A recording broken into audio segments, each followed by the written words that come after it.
Yeah. Yes. Okay, good. So, I am going to talk to you today about the musical connections between poetry of the Augustine and the Romantic periods and kind of how they connect to music. I'm going to go into detail about the types of poetry as well as like the types of music and how they sort of correspond. Because a lot of people, you wouldn't see the correspondence unless somebody mentions it to you, because it's kind of hard to see, so that's what I'm going to show you today. So Slide 2, the Augustine Period. The Augustine Period had poetry of very high language. okay, so we have first the Augustine period, which was the 18th century, so 1700s, prior to the Romantic period, which started in technically 1789. And the thing with the Augustines is they focused more or less on poetic form rather than, understandable poetry. So, like, there was very, convoluted language. It was harder to understand, and they focused more on neoclassicism than anything else. So, trying to mimic the old epics, like of Virgil, and you'll see an example of that later in here when I talk about Alexander Pope. The focus of the zero was more concerned with meter. And it was more concerned with like meter and rhythm and all that stuff, whereas the Romantics weren't so much. So. Slide 3, poetic characteristics. And so we have characteristics. Particular characteristics were the different rhyme schemes. So, like one of them is the heroic couplet, which was perfected by Alexander Pope. And again, Alexander Pope, when you talk about the Augustine period, he's about the only guy that you can really, that's really worth quoting, or so a lot of the things that I was looking at say, because a lot of the other poets just weren't as well known, I guess, which I find rather interesting, because I didn't know that. I figured that there had to be some other poets, but I guess not. Slide 4, characteristics continued. Poets often used archaic language. And then, you guys find that funny, don't you? And then, so there's the archaic language used, as I might have mentioned, and an example of that actually is Pope's essay on criticism, like, because it's either used like, to make a point or to give instructions, and in Pope's case, he used it to give instructions on how critics should criticize, which I thought was kind of interesting. Now, I had it in the agenda to perhaps read a little bit of that, but that kind of didn't work out, so I had to find an alternative, and besides, that's a little bit long anyway, so I don't think you guys would have wanted to sit down there while I read any part of that, because it's kind of long. So. Satire is another equally important. And then the satire of that period as well is equally important, and I'll go into a little more detail about that in a bit. Slide 5, Alexander Pope. So Alexander Pope, born in 1688. To a Roman Catholic father. He was a linen merchant, which I thought was kind of interesting. And so in 1711, I believe, Pope published his first poem, and his essay on criticism was pretty early in his poetic career, which I thought was pretty interesting. And then, again, as another characteristic of the Romantics, not the Romantics, the Augustines, he had also done a bunch of translations and things, because again, it was the whole neoclassic era where they had, translating and mock epics and stuff like that. So he actually does have a translation of the Odyssey. As well, so it's what? Nothing happened. No. It's making that joke. So it's so that was pretty interesting. Slide 6. Pope's popular styles. Oh, and then again, so his popular styles were, again, he used the heroic couplet a lot. He inherited that from John Dryden. And according to the World Encyclopedia of Biography, he perfected it more so than his predecessor did, actually, which was pretty cool. But his main styles were, satire, the heroic epistle, like in an essay on man kind of thing. That was the big thing there. And but the biggest thing was his satire and like mock epics. And a good example of that is the Dunciad. I was never sure how to actually pronounce that, but that was an example where he basically took all of his worst enemies and put them in the light of Virgil's Aeneid, and really made fun of them. I actually thought it was kind of funny when I was reading it, but it was interesting to read about that. And so you had the whole prophecy and the visit to the underworld, just like in the Aeneid. So it was very neoclassical right there. Slide 7. Pope example by Pope. Okay, and now here we have, I'm going to, hopefully if I can get this thing to work, to play a video that I found of an example by Pope. This is an example of his Ode on Solitude, and it's read by somebody much better than I am. He actually has an English accent too, which I thought was really cool. So he's http://double context menu text tab previous T. Let me see if I can. Last news. Go to slide sub. Go to section of available sub menu T. Go to slide sub menu G. 1 poetry colon is musical 2. 8 9 musical 12 romantic. 11 10 classical music 9 musical 4 8 musical and 7 poetry example by Pope. Leaving menus http:// poetry example by Pope. http:// there is no link on this slide. Yeah, it's not letting me. I don't know why this is not allowing to work. Slide 8. Musical connections in the US. Shoot. Does anybody have any tips on this? I Is this the know. one before or after? It's 7. 7? Yeah. Sorry about that. Space. It's B. I T. don't know. H. How do you get to the next slide? Oh. Wait a minute. Was that an active link on that slide, or Was that a what? like can you just click on the link, Tom? Is that an Yeah, I active think link? That's- you should be able to click That's on what it. I'm trying to do. All right. I Hold on. think. I'm just Shoot. trying to scroll up here. I think we're gonna have to. We might have to exit the slideshow out of there. No selection. There it is. Hold on. Oh, This is man. weird navigating sideways. Yeah, Catherine, move to the right some. How do you start There you go. playing it? I don't even. Can you click on Can you it? just I click think on you it? just click on it, yeah. On the link. Or- Ooh, it's not an active. Double click. Object whistle. I don't think it's an active link. Double click it, right click it. I just feel everyone. Good opportunity. Oh, that's what we There you go, Hannah. You're just scanning. Yeah, got it. It's good to get the context, Professor. Just type Internet Explorer. See, the thing is, I don't keep a lot of stuff on my desktop. Here, could you If, open um, it for me? Yeah, sure. If you can't get it, Catherine, I would just recommend Internet Explorer. proceeding. Windows Internet. New navigate. Enter the search term. http:// context menu. The navigate. Press up or down arrow. Leaving menus. Internet Explorer. Or what? Oh, I was looking at your. Alexander Pope built over. There it is. Built over with text at YouTube. Alexander. Ode on Solitude by Alexander Thank Pope. you. It's kind of a dramatic contrast. Yeah.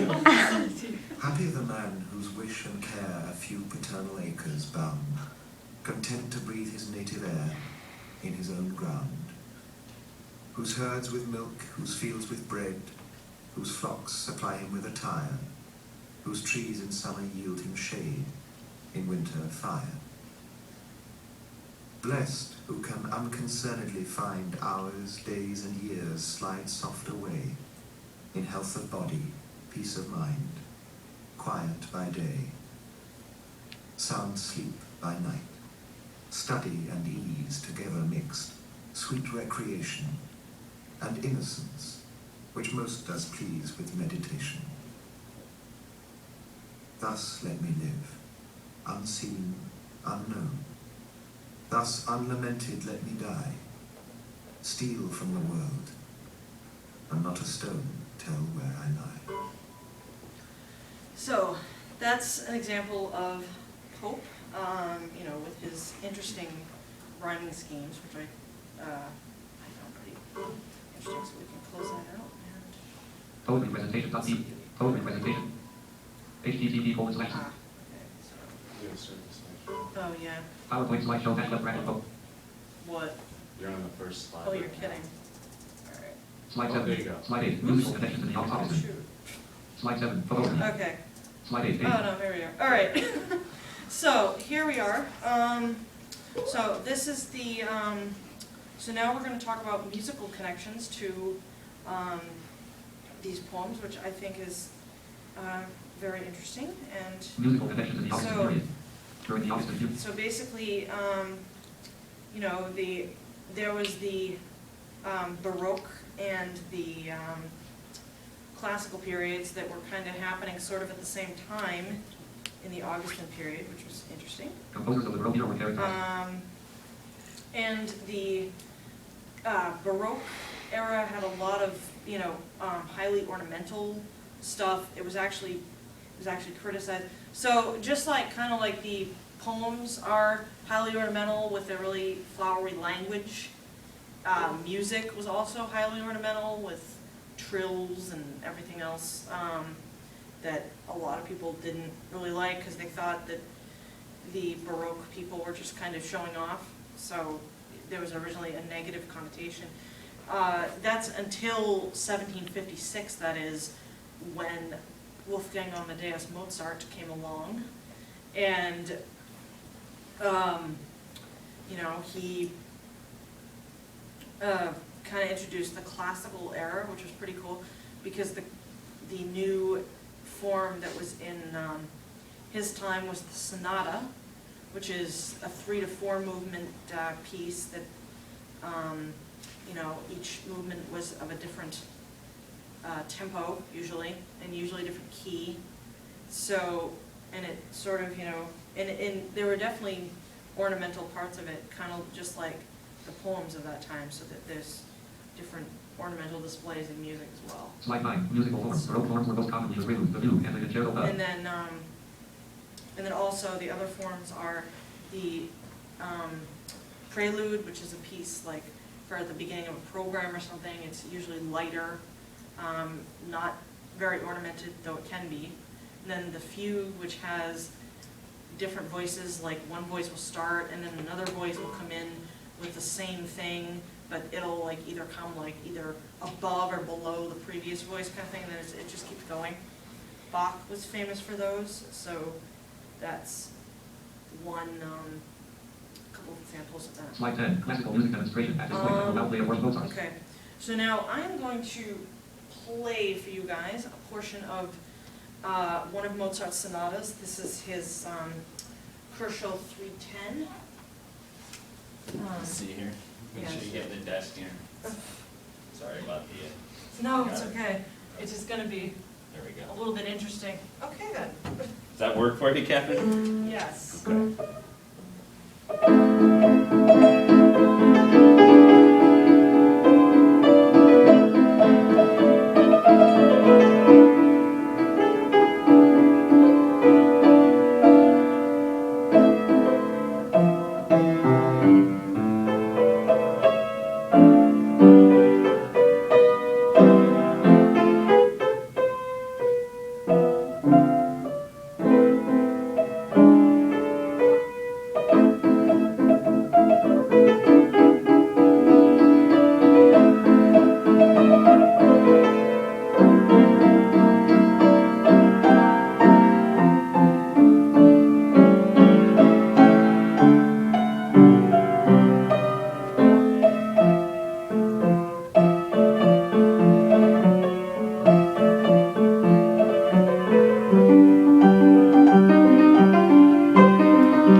So that's kind of, well, it kind of, you know, stops off in the middle of it, but that was just one example of the type of form that they had back in the classical period. So there's sort of like various chords, and there's the emphasis on, you know, very correct chord progressions, again, kind of like poems where they have, you know, very correct verse, where there's no like deviation, the same thing in music, which I thought was pretty cool. Slide 11, classical music and its relation to poetry.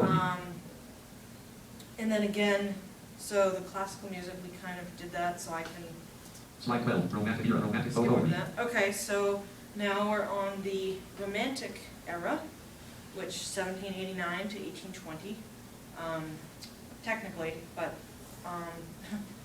a lot of people missed the 1789 thing. And so Romantic poets were, you know, more focused on poetry that was more understandable to the common man, kind of, you know, more colloquial, lyrical poems started coming in. It wasn't so much focused on the neoclassicism, which, so there were a lot less mock epics type thing in Romantic poetry, which was interesting. And you know, there were different topics like politics, nature. Those were big topics.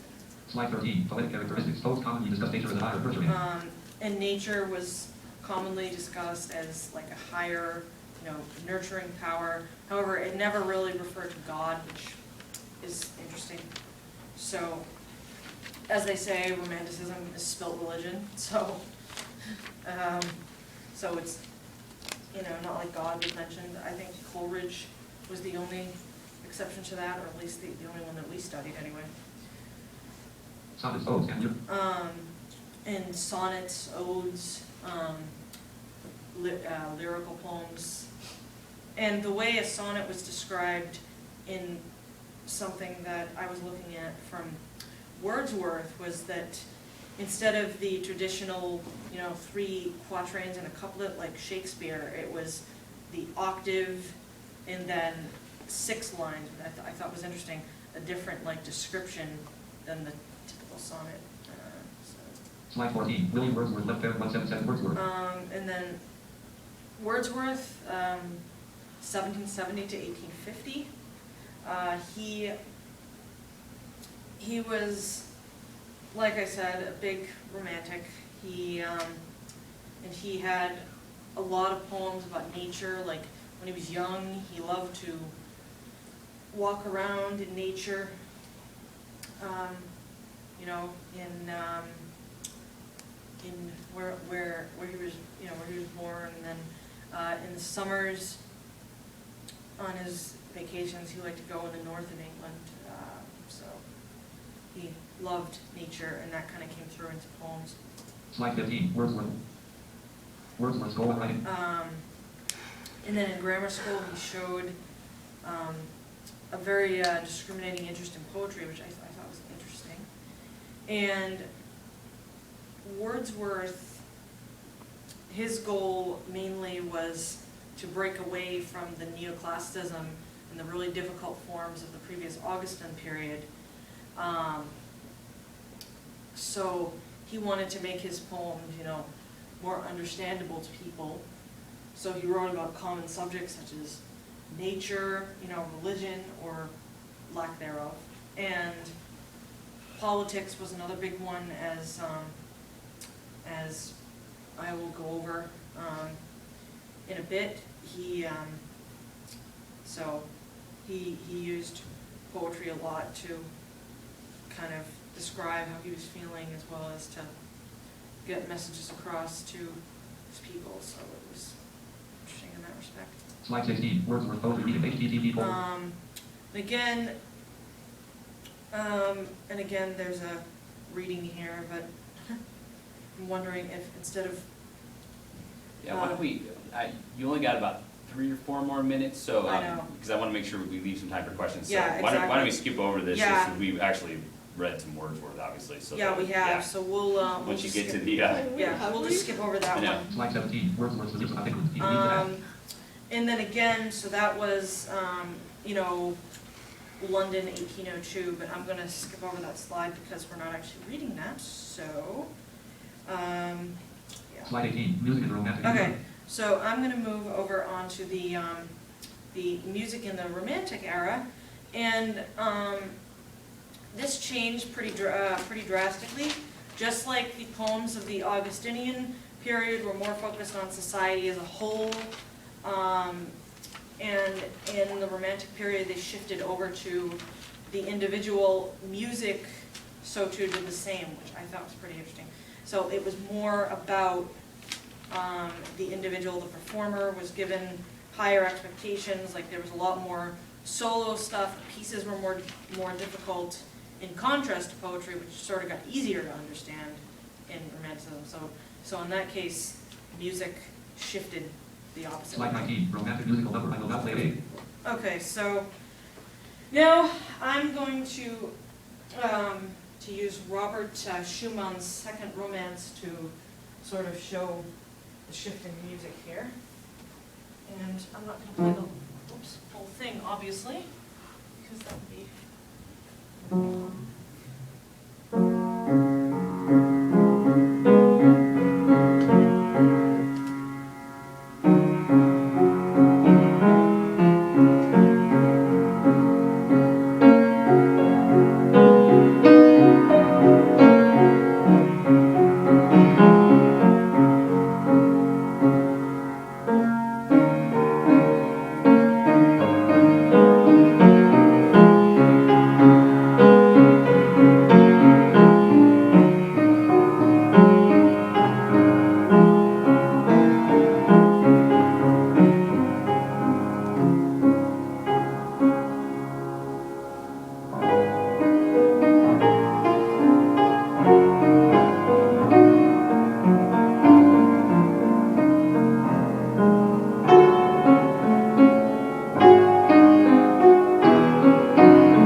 So that's a sample of that, and you can see there's a lot more, the structure is very different.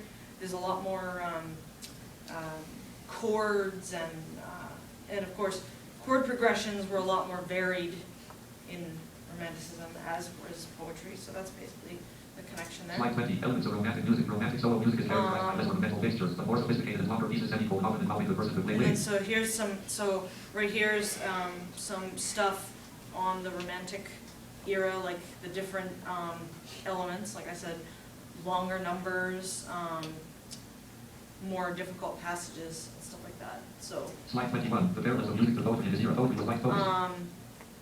and you know, so In contrast to music, poetry seems to get less sophisticated. so like I said before, the interesting parallel here is that in contrast to music, poetry got less sophisticated, whereas music got more in a way, which I thought, which is, Poetry was likely focused on the individual.